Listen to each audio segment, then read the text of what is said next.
마태복음 12장 38절부터 41절까지 다 같이 합독하겠습니다. 시작. 그때 서기관과 바리새인 중 몇 사람이 말하되 선생님이여 우리에게 표적 보여주시기를 원하나이다. 예수께서 대답하여 이르시되 악하고 음란한 세대가 표적을 구하나 선지자 요나의 표적밖에는 보일 표적이 없느니라. 요나가 밤낮 사흘 동안 큰 물고기 뱃속에 있었던 것 같이 인자도 밤낮 사흘 동안 땅속에 있으리라. 심판 때에 니느웨 사람들이 일어나 이 세대 사람을 정죄하리니 이는 그들이 요나의 전도를 듣고 회개하였음이거니와 요나보다 더 큰 이가 여기 있으며. 아멘. 오늘은 본문의 말씀을 중심해서 요나보다 더 크신 예수 그리스도라는 제목으로 같이 은혜 나누고자 합니다. 하나님은 자비로운 분이시다. 두 번 고백하겠습니다. 시작. 하나님은 자비로운 분이시다. 하나님은 자비로운 분이시다. 하나님은 죄인이라도 멸망하는 것을 기뻐하지 않으십니다. 우리 사람과 근본적으로 다른 점이 바로 그런 점입니다. 하나님은 그 마음의 하나님의 본성이 사랑이시기 때문에 죄인이라 하더라도 멸망하는 것을 기뻐하지 아니하시고 그가 돌이켜 회개하고 하나님 앞에 돌아오기를 진심으로 바라시는 분이십니다. 우리 사람은 그렇지 않아요.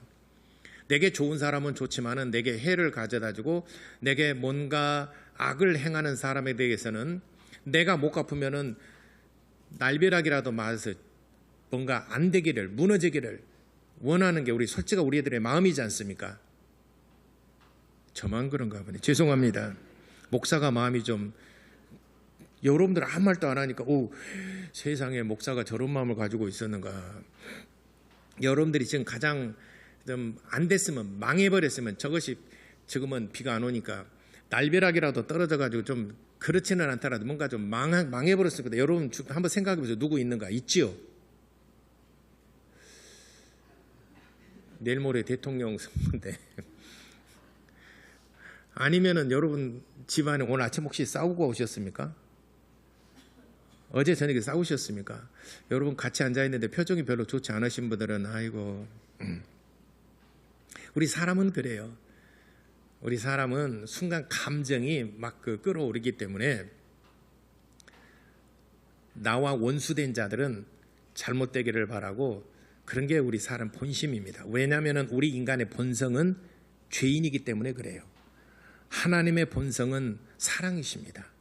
그렇기 때문에 그분의 마음의 출발은 긍휼히 여기는 마음이 있어요. 그러나 우리는 긍휼히 여기는 마음이 사실 우리 마음속에서는 없어요. 그래서 베드로 후서 3장 9절에도 하나님은 죄인이라도 멸망하는 것을 원하지 아니하시고 하루가 천년같이, 천년이 하루같이 오랫동안 참으시는 분이시다라고 기록하고 있습니다. 니느웨 사람들이 정말 악행을 저질렀습니다. 우리가 말로 할 수 없을 정도로 그들이 도덕적으로, 성적으로 타락하고 사회적으로 부도덕하고 돈을 받고 판결을 굽게 하고 있는 자들의 횡포 속에서 없는 자들은 억울한 일을 당하고 하소연할 데도 없는, 이게 가장 비극적이고 비참한 사회 구조지 않습니까? 있는 자나 없는 자나 모두가 잘 사는 나라면 얼마나 좋겠습니까? 그러나 사회가 부패하고 타락했다는 것은 있는 자들의 횡포 속에서 없는 자들은 거기서 억울한 일을 당해도 하소연할 데가 없는 사회, 정말 불공정하고 불평등한 사회, 서민들이 살아가기가 가장 힘들고 어려운 사회죠. 바로 아수르가 니느웨가 바로 그런 성읍입니다. 그래서 니느웨의 요나를 하나님께서 보내시기로 하나님께서 작정하셨어요. 그래서 너희들의 행한 악행을 보니까 내가 40일 안에 내가 너희를 전부 다 멸하리라. 40일 안에 내가 너희를 멸하리라. 하나님께서 40일 안에 너희들을 전부 다 너희들의 행악을 하는 것에 대해서 하나님께서 심판하실 것이다 라고 한다 그러면은 회개하고 돌이키지 않겠습니까? 사람 마음이. 그죠? 근데 우리도 안 그러지 않습니까? 하나님의 말씀이 방금 떨어졌어도 그래 맞아 그렇게 해야 되지. 하지만은 집에 가서 또 하루 일주일간의 삶을 살다 보면은 말씀을 망각해버리고 회개하지 아니하고 옛날 했던 또 습관들, 옛날 했던 엊그제 했던 지난주 했던 악행을 그대로 저지르고 있는 게 또 우리의 삶의 현실입니다. 하나님께서 그 니느웨 성의 사람들을 악하게 보셨어요. 아주 정말 가증하게 보신 것입니다. 그래서 하나님께서 이 니느웨에 그래도 한 번의 기회는 줘야 되겠다. 40일 후에 하나님이 심판하실 것이니까 너희들은 돌이켜라.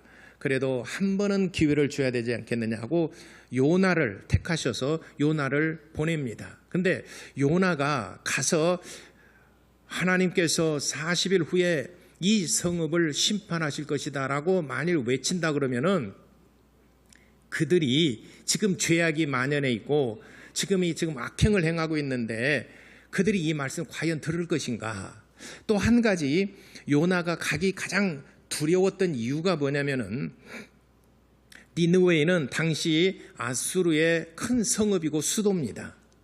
지금의 지역으로 말하자면은 이라크의 모슬이라고 하는 지역이에요. 분쟁이 많이 일어나고 있는 지역이죠. 모슬.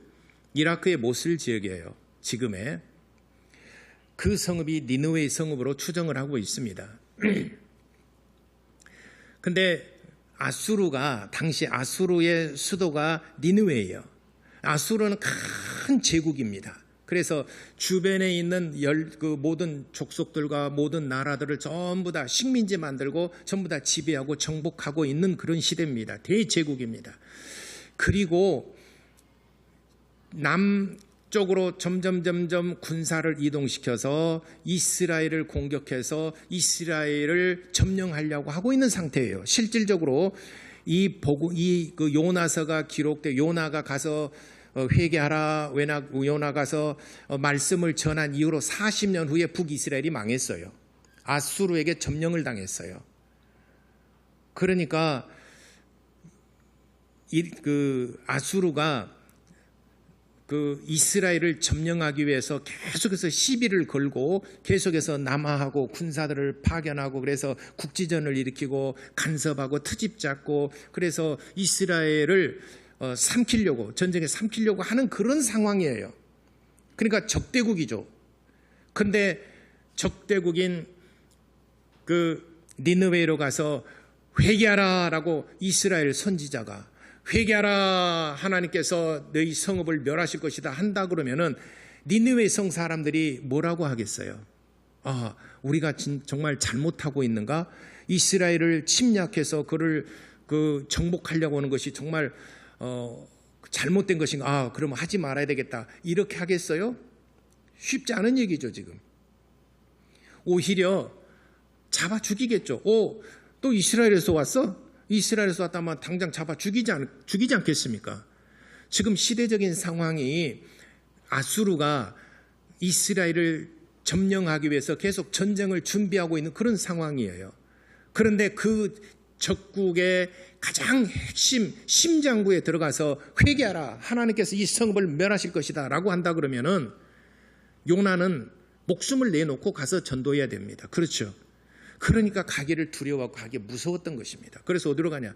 다시스로 갔어요. 배를 타고 갔어요. 이거는 배를 타고 가는 곳이 아니거든요. 예루살렘에서 이스라엘 땅에서 아수르 니느웨로 가는 데는 육지의 길입니다. 배를 타고 가는 길이 아니에요. 근데 요나서를 보니까 요나가 요빠로 갔어요. 요빠는 정반대쪽이고 항구로 갔어요. 그래서 요빠로 간 이유가 뭐냐? 다시스로 가려고. 왜냐하면 배 타고 빨리 도망가려고 그런 거예요. 왜냐하면 자기 목숨 부지하려고.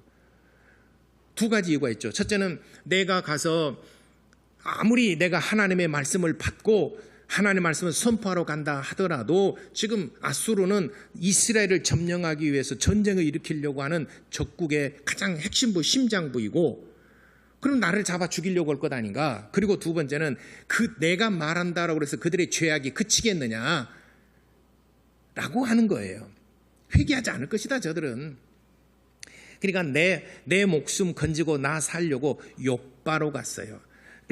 요나서 1장에 보면은 그가 욥바로 가서 다시스로 가는 배를 탔어요. 자, 지금 그 당시에 그 땅은 없어지는 것이 아니니까 그 당시에 다시스가 어디고 니느웨가 어디인가 한번 그 영상 한번 보겠습니다. 저렇게 생겼어요. 여러분들 지금까지 궁금해했던 그 장면인데, 그럼 예루살렘 있지 않습니까? 이스라엘의 예루살렘에서 니느웨는 지금의 이라크 모슬이라고 하는 지역이에요. 요나서 1장에 나와 있는 니느웨 성읍이 저기가 있어요. 그러면 저기는 백길이 아니잖아요.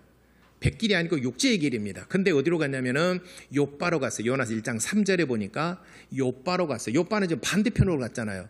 육지로 가야 되는데 반대편으로 갔어요. 지중해에서 저기 배를 타고 어디 가냐면 스페인 다시스는 스페인의 남부지방으로 추정하고 있습니다. 스페인으로 가는 남부지방 먼 길을 배를 타고 저 멀리, 왜냐하면 살려고, 나를 죽일까 봐서 살려고, 정말 예를 들어서 이집트랄지 뭐 다른 데로 갈 수도 있는데 지중해 제일 끄트머리 입구에 있는 스페인으로 도망을 가려고 다시스로 가는 배를 탑니다.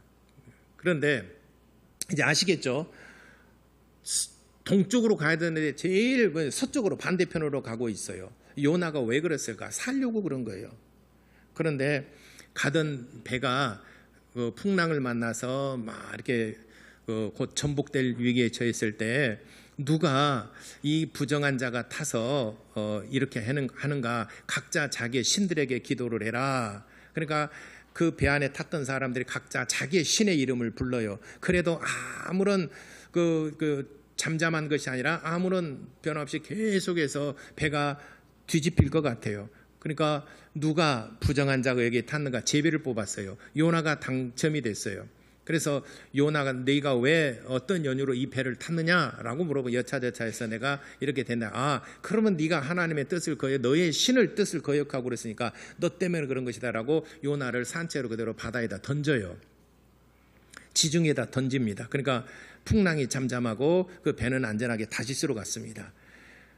요나가 물속에 던져지다 큰 물고기가 그를 삼켰어요. 그래서 다시 거꾸로 와가지고 욥바에다가 다시 내던졌어요.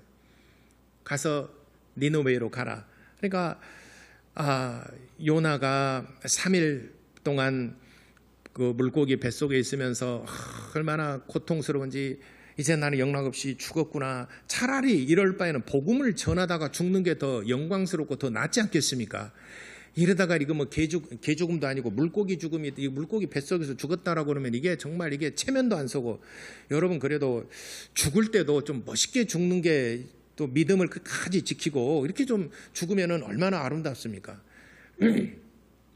이래서 목사가 벼락 맞아 죽었다. 그러면은 좀 꼴사납잖아요. 우리 목사님 죽더라도 좀 멋있게 죽어야 되지 않습니까? 제가 제 동기 중에서 제 동기 신학교 다닐 때 제 동기 전도사님 할머니가 돌아가시대. 저는 가장 아름다운 모습으로 돌아가시는 모습을 들었어요. 갑자기 부고장이 날라와서 할머니가 돌아가셨다고 해서 이게 바로 내려갔습니다. 그리고 그 할머니 장례를 치르고 다 돌아왔어요. 그래서는 아이고 할머니 장례 치르고 돌아왔냐고 고생했다고 그랬더니 정말 우리 할머니 장례식 때 너무 은혜스러웠다고 그랬어요. 할머니 장례식 때 은혜스러웠다고 그래요. 그러면서 어떻게 돌아가셨냐면은 지금은 뭐 이제 금요일 요일이 정해져, 그때 당시만 해도 금요일 날 오전에 주로 구역 예배를 거의 동시에 금요일 날 오전에 구역 예배를 드렸어요. 그 금요일 날 구역 예배를 딱 드렸는데 이제 찬송하고 누군가 대표기도 하잖아요. 그리고 기도를 다 눈 감고 기도를 하고 한참 기도하고 예수 이름으로 기도합니다. 아멘 했는데 눈을 떠야 되는데 할머니가 눈을 안 뜬 거예요. 그 할머니 권사님이 눈을 안 뜨고 그대로 기도한 채로 돌아가셨어요. 아무런 고통 없이 기도하다가 그대로 그대로 돌아가셨어요. 이것이 온 교회에 이제 이렇게 돌아가셨다라고 얘기하니까 너무 그것이 은혜가 된 거예요. 돌아가실 때도 이렇게 기도하다가 아무 고통 없이, 어차피 우리가 세상을 떠나는데 이렇게 고통 없이 하나님께서 기도하는 가운데 하나님께서 조용히 그 영혼을 다 천국으로 인도하신다면 얼마나 그 죽음이 복되고 또 그 죽음이 오히려 은혜스럽겠습니까? 우리도 그런 죽음을 맞이하면 참 좋겠습니다. 기도하다가 정말 은혜스럽게.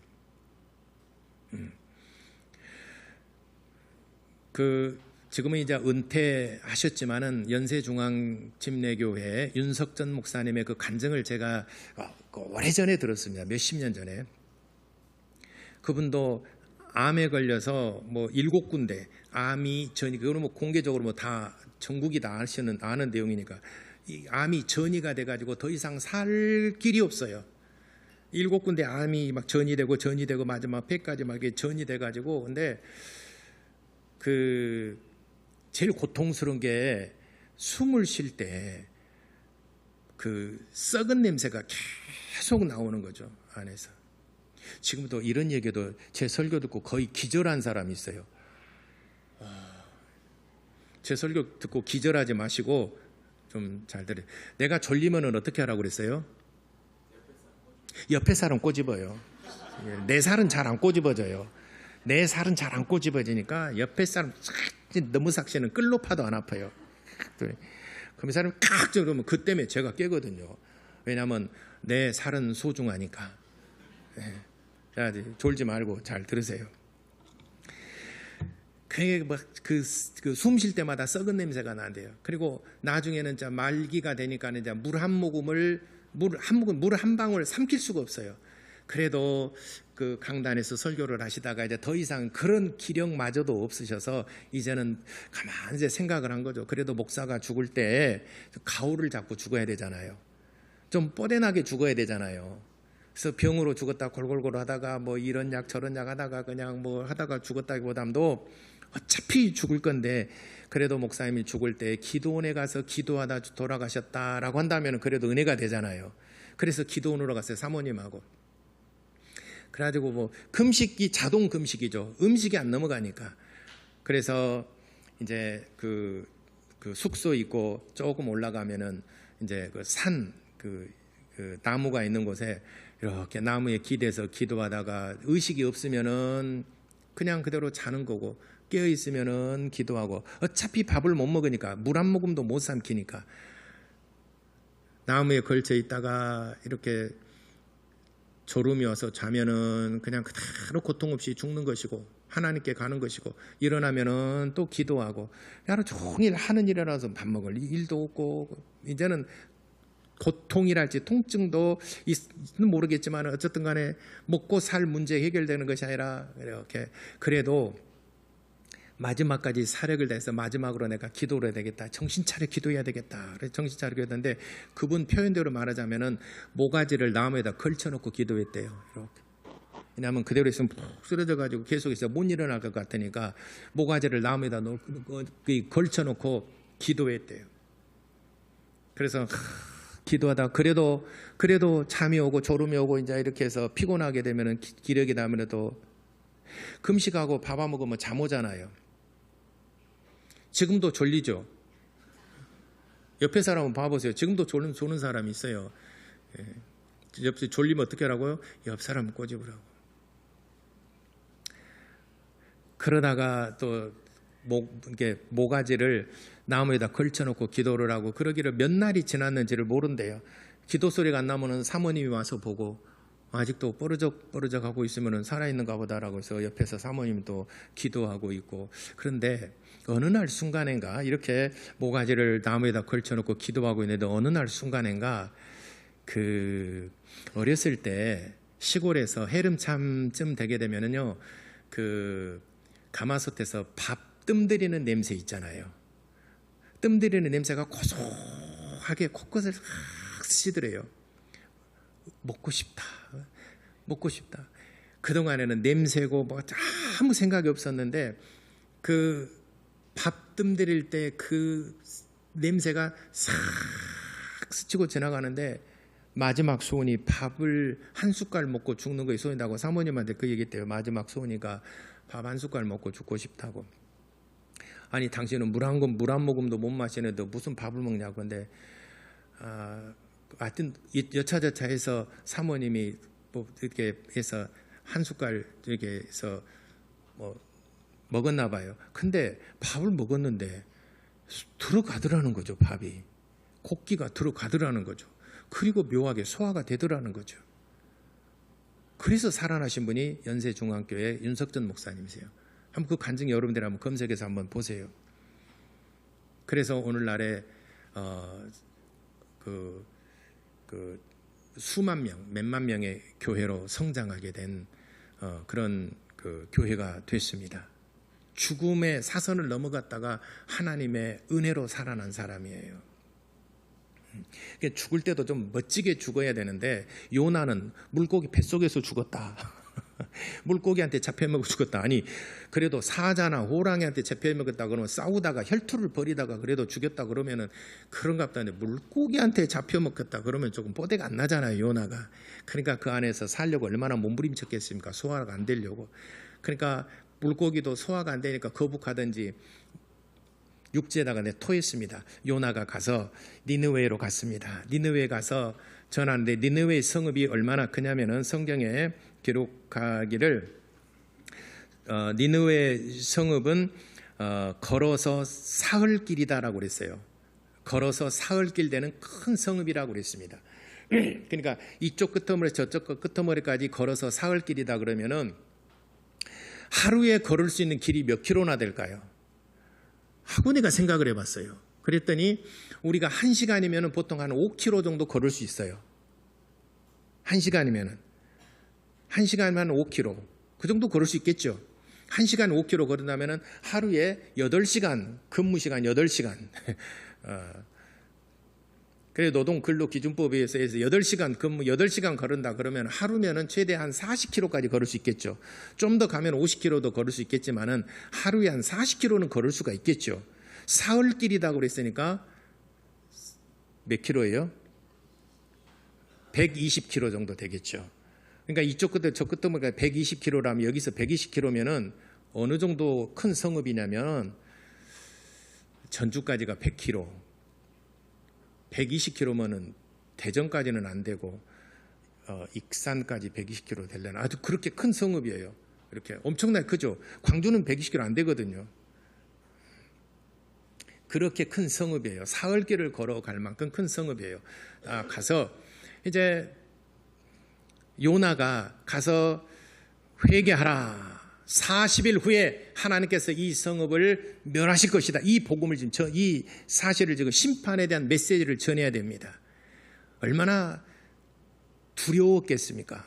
왜냐하면 지금 이스라엘을 점령하려고는 적국의 심장부인 수도에 가서 한복판에 가서 회개하라고 복음을 전하고 하나님께서 40일 후에 이 성읍을 심판하실 것이다라고 전해야 되는데 그래서 성경에 요나가 하루 동안만 전하고 숨어버렸어요. 하루 전하고 숨었습니다. 회개하라. 그렇지 않으면 40일 후에 하나님께서 이 성읍을 심판하실 것이다. 메시지가 아주 단순해요. 그리고 또 이쪽 가서 40일 후에 하나님이 이 성읍을 심판하실 거니까 회개하시오. 사흘길을 다 돌아다니는 것도 아니고 일부 지역에 가서 하고 나서 이제 숨었어요. 그리고 40일 후에 이제 심판하실 것이니까 요나의 마음이 어떤 마음으로 복음을 전했겠어요. 40일 후에 심판하실 것이다라고 메시지는 전했는데 진짜 이들이 회개할 것을 기대하고 전했겠어요? 아니면은 두고 봐라 40일 동안 이제 너희들은 하나님의 큰 뜨거운 맛을 볼 것이다. 이런 마음으로 복음을 전했겠어요? 1번이 2번이요. 2번이겠죠. 그러니까 얼마나 싫었겠어요. 하기 싫은 일을 지금 하는 거잖아요. 지금 요나는 진짜 하기 싫어. 자기 목숨을 부지할 도망가는 것도 그렇고 적국의 가장 심장부에 들어가서 이 회개하라 다른 것도 아니고 하나님께서 이 성읍을 축복하실 것입니다. 이런 메시지도 아니고 멸망할 것입니다. 이렇게 말씀을 전하다니 내 목숨이 이토록, 그러니까 말씀을 전하고 40일 후에 심판하실 것에 대해서 뭐라고 전하고 숨어버렸어요. 그리고 기다리고 있습니다. 하루 이틀 지내고 이렇게 지내고 봅니다. 그러니까 이 소문이 하루길 여기에다가 탁 떨어뜨렸는데 이 말씀이 막 하나님께서 우리 성읍 심판하신데 우리가 회개하지 않으면은 하나님께서 이 성읍을 40일 안에 심판하신다라고 많은 말씀하셨대. 야, 우리 어떻게 해야 돼? 어떻게 해야 돼? 야, 그럼 우리가 회개해야 되는 거 아니야?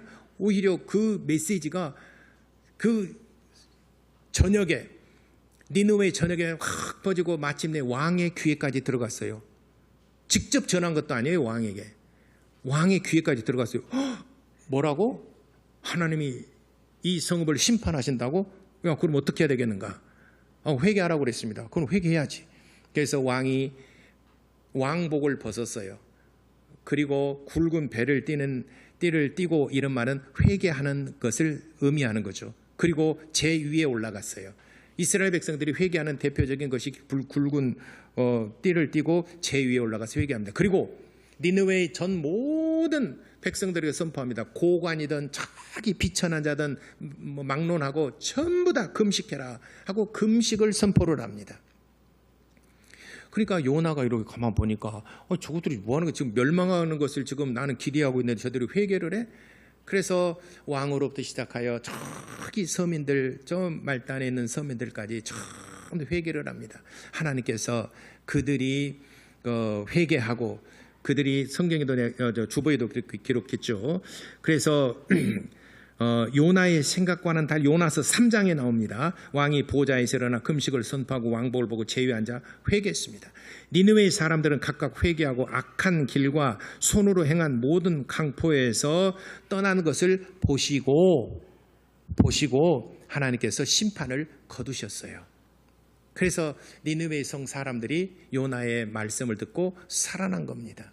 자, 너희들이 내게 표적을 구하는데, 표적이라는 것은 내가 너에게 보일 표적은 요나의 표적밖에 없다. 그렇게 악한 죄악이 만연하고 오히려 이스라엘을 점령하려고 하는 정말 포악하고 그리고 죄악을 행하고 이방 신을, 다른 신들을 섬기고 하는 그 니느웨의 사람도 요나가 전해준 것도 막 열정이 있어서 하고 싶어서 막 간절한 마음으로 한 것도 아니고, 요나가 그냥 툭 던지는 한 말씀을 가지고도 그들이 회개하거늘 너희는 어찌하여 니느웨의 사람들보다 더 강팍하고 완악하고 왜 나를 죽이려고 하느냐, 왜 나를 시험하려고 하느냐.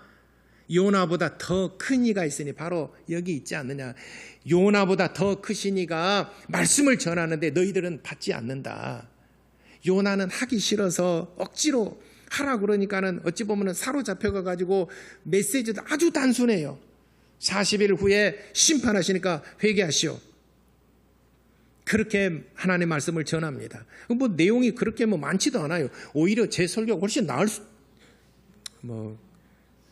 제 설교 듣고도 회개하지 않는 사람이 있는데, 요나는 진짜 막 하기 싫어서 억지로 잡혀 들어가서 그냥 하고 나서 숨었잖아요. 근데 저는 그렇지 않아요. 이 말씀을 정말 듣고 회개하고 하나님을 잘 섬기는 진실한 말, 이 설교를 저는 기도하고 또 기도하고 그렇게 해서 저는 준비해서 여러분들에게 설교를 하니까 어찌 요나의 설교보다 제 설교가 더 낫지 않을까라고는 생각도 살짝 해봐요.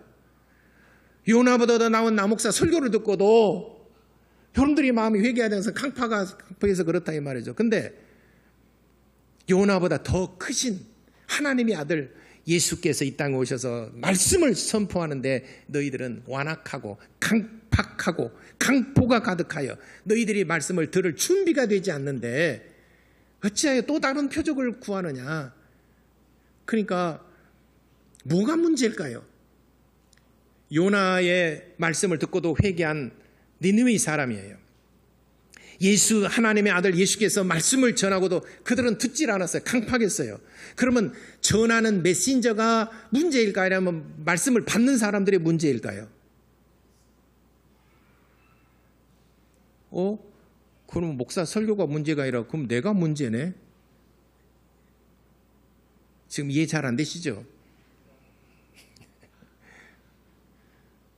씨가 이거 4가지 밭에 씨를 뿌렸는데 씨가 문제가 아니라 받는 사람 마음의 밭이 문제라고요. 요나보다 더 크신 이가 말씀을 전하는데 너희들은 마음이 완악하고 강팍하고 빗장을 딱 걸어 잠그고 말씀을 듣지 않으려고 하니 어찌 하나님의 말씀이 너희 안에 들어가겠느냐. 아무리 비가 폭포수처럼 쏟아진다 하더라도 그 병 뚜껑을 딱 닫아놓고 내놔봤자 물 한 방울도 요 안에 안 들어간다는 거죠. 마음의 문을 열어야 한 줄기 빛이 들어오고 하나님의 말씀이 들어와서 내 심령을 후벼 파면서 회개하는 심령을 주셔서 우리가 하나님 앞에 나가지 않겠습니까? 우리의 완악한 심령을 지금 꾸짖는 겁니다. 너희가 너에게 표적을 보여달라 그러니 요나의 표적밖에는 다른 표적이 없느니라. 그렇게 완악한 사람도 요나가 전해준 말씀 듣고 회개하였거늘 어찌하여 하나님의 아들이 와서 전해준 너희들은 마음이 완악하고 강팍해서 말씀을 듣지 않느냐. 마음이 완악하고 강팍한 이 사람들을 지금 책망하고 있는 것입니다.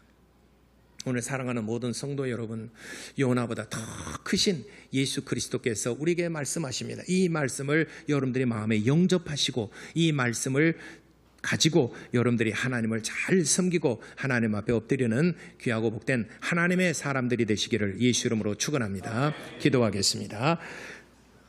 요나보다 더 크신 예수 그리스도의 말씀, 하나님의 아들의 말씀을 듣고 그 말씀 앞에 우리가 정말 겸손하고 말씀을 마음속으로 영접하는 신자들이 될 수 있도록 우리 다 같이 기도하시겠습니다.